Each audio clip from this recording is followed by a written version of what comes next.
como que é na China hoje a questão da conservação de forragem. E uma coisa que eu tenho muita curiosidade é da questão da mecanização, automação, como é que eles estão nesse...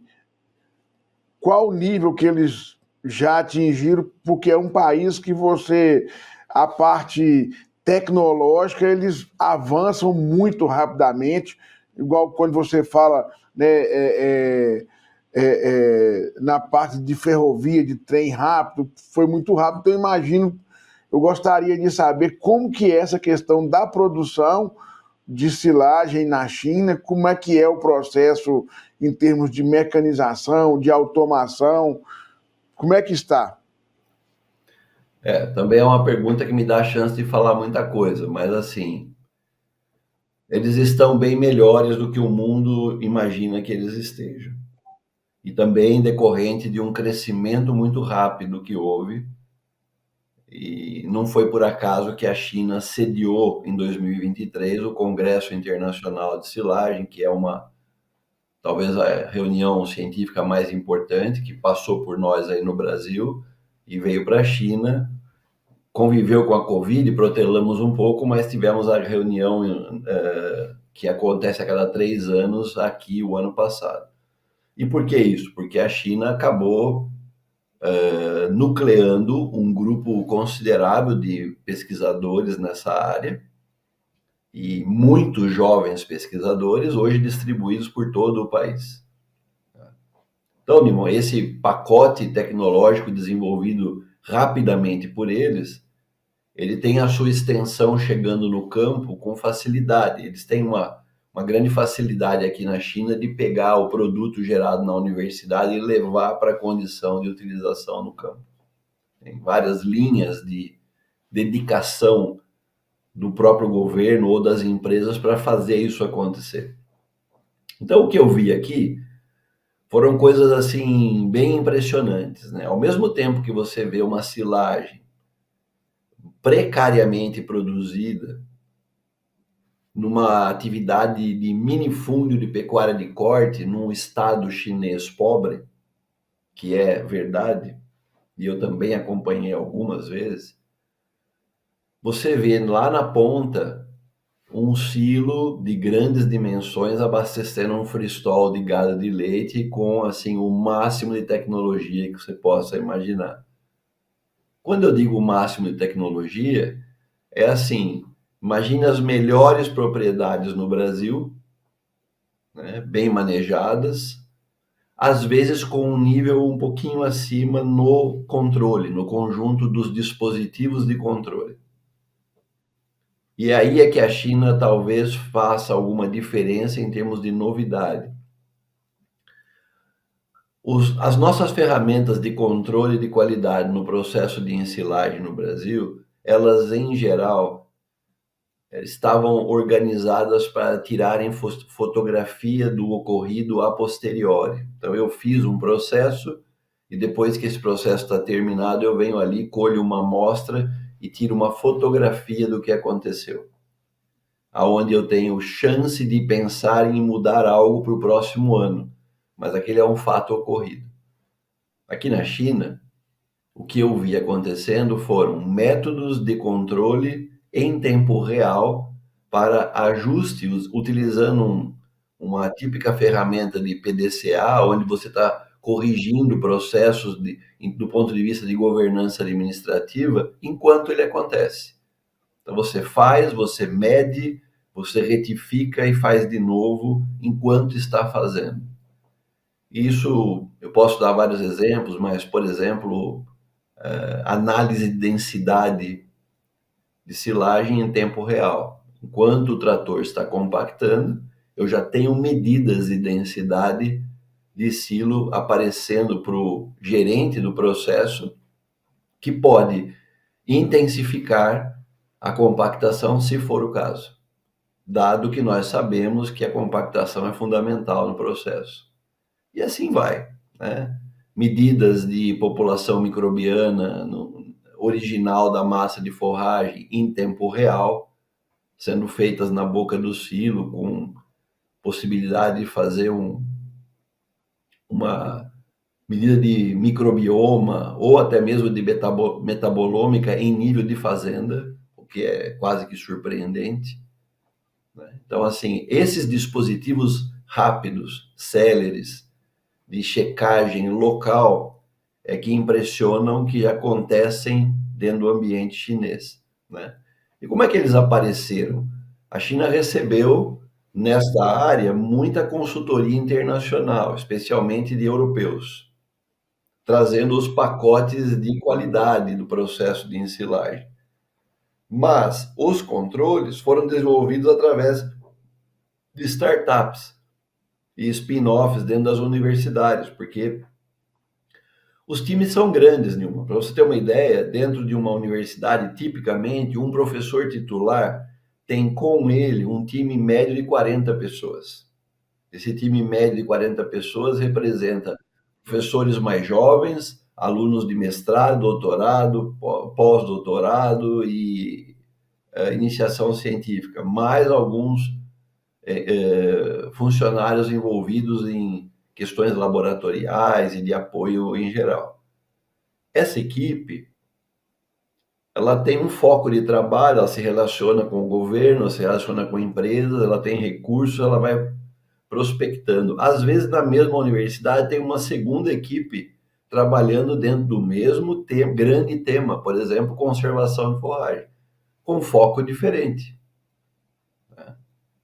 Então, isso talvez seja a grande diferença da universidade chinesa para a universidade brasileira, que é o tamanho e a força de trabalho dos times de pesquisa, que são numerosos, né? Tudo bem, isso é até esperado, porque a coisa que a China mais tem é gente. Mas eles têm, além de gente, muita estrutura para poder organizar essas pessoas. Estrutura de laboratórios impecáveis. Para quem não conhece a China, é imaginar uma estrutura de laboratórios análoga dos Estados Unidos, né, que é uma boa maneira de fazer uma referência mais conhecida, né? A China, no seu ambiente universitário, mesmo na coletividade, se aproxima muito da qualidade de vida dos americanos, quando não ultrapassa em alguns lugares. Então, essa é a verdade sobre a vida na China. E também é uma surpresa para os ocidentais ouvirem isso. Todo mundo guarda a ideia de uma China atrasada, etc. Não é assim. E nesse ambiente, Nilman, produziu-se muita tecnologia de ponta. Eu poderia chamar de inovação mesmo, porque houve a geração de uma ideia que foi acompanhada de um investimento para que ele se transformasse num produto. E eles têm uma educação para geração de patentes e geração de nova tecnologia muito aguçada, muito organizada. Então, no caso da área de silagem, ela recebeu parte desse benefício, né? E eu poderia citar vários exemplos aí de sensores, medidas usando drones sobrevoando o silo para garantir aí uma fidelização entre imagem e expectativa de densidade, expectativa de calor gerado pelo silo, enfim, muitas coisas que são novidades, mas são claramente ideias desenvolvidas a partir de consultoria internacional, que mostra o benefício do relacionamento de um internacional com a educação chinesa.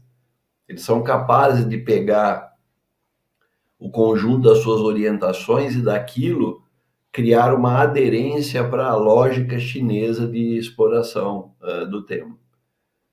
Então, num painel deste super qualificado, eu tenho me deparado com silagens de altíssima qualidade, né? Programas que se iniciam lá com competição de híbridos de cultivares, uma exploração bem agronômica, seguindo por toda a lógica de mecanização. Quando a gente chega na mecanização, eles, em parte, utilizam equipamentos chineses, mas, em parte, muitos equipamentos importados. Nesse ponto, o grande parceiro ainda é a Alemanha, com as suas linhas de equipamentos na área de ensilagem, e isso também é verdade na área de fenação. E, dali para frente, todo o manejo de descarregamento do silo seguindo para os animais. Agora, tem uma curiosidade importante de dizer. Eu estive visitando muitas propriedades, né? E depois que eu visito a propriedade, eu, depois de ter exaurido ali as minhas discussões na boca de silo, normalmente quero ver o gado, né? Isso faz parte de uma lógica de educação brasileira, de conhecer o território onde você está. Para eles, isso é curioso, é como se aquilo tivesse fora da expectativa da minha alçada. Olha, lá no gado vai ter lá no gado vai ter outro especialista, é um cara que conhece o gado, conhece como é que funciona a digestão dele, etc. É difícil para eles entender que nós conhecemos um pouco do todo, né? Para a lógica chinesa, isso seria um caminho para dispersão. Querer entender o todo é uma maneira de não entender nada de forma muito aprofundada. E como eu falei, eles têm uma grande predileção pela informação aprofundada. O chinês nasceu para ser especialista. E eu fui tentar entender o porquê disso. E acho que essa talvez seja uma amarração dessa minha conversa com você muito interessante. As famílias criam seus filhos oferecendo muitas oportunidades de desenvolvimento intelectual desde que são pequenos para todas as coisas que você imagina. Atividades de esporte, atividades de cultura, atividades lúdicas, né? Eu vou dar um exemplo. Quando chega às 5 horas da tarde, que as crianças saem da escola, eu moro num prédio aqui, onde moram professores da universidade, eu e a minha esposa, a gente se delicia, porque começam a tocar nos vários andares do prédio as aulas de piano.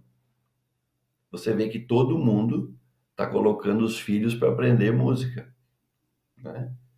E assim é com o esporte, com as várias atividades. Aos finais de semana, normalmente a criança tem uma grande agenda intelectual, visitar museus, aprender pintura, e assim vai, né? As famílias privilegiam muito isso. E uma figura muito importante nessa história toda, uma vez que pai e mãe trabalham demais, são os avós, né?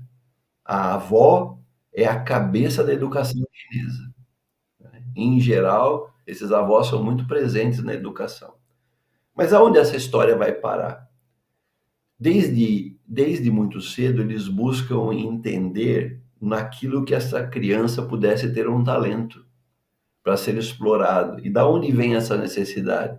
Ora, é simples. Em 1,4 bilhão de pessoas, você tem que buscar dentro de casa um ambiente de ineditismo, de algum grau de diferenciação, que é onde esse indivíduo possa se diferenciar. Essa pressão, ela existe, mas de uma forma, eu diria, até bem organizada, não é uma pressão não saudável, uma pressão positiva. E essas crianças, então, vão buscando essa diferenciação. E chegam no ambiente universitário por conta disso, porque fizeram vários testes e avaliações que chegam a demonstrar algum grau de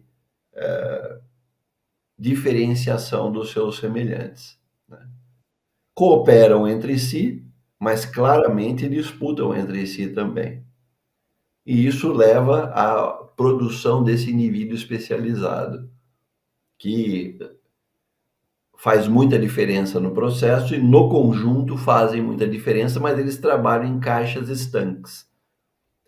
Tudo isso para culminar no seguinte: quando chega aqui um professor, já no final da carreira, como eu, e que tem visão generalista, para eles isso fez parte de uma lógica chinesa de 40, 50 anos atrás. Essas pessoas que têm treinamento como o nosso já deixaram o mercado, e a maior parte dos que estão aí são especializados. Então, quando você vai falar com um cara de silagem, ele entende muito pouco do gado, e vice-versa. Essa é uma característica chinesa. Canal Agroverdades, o agronegócio passado a limpo. Apoio Agrominas.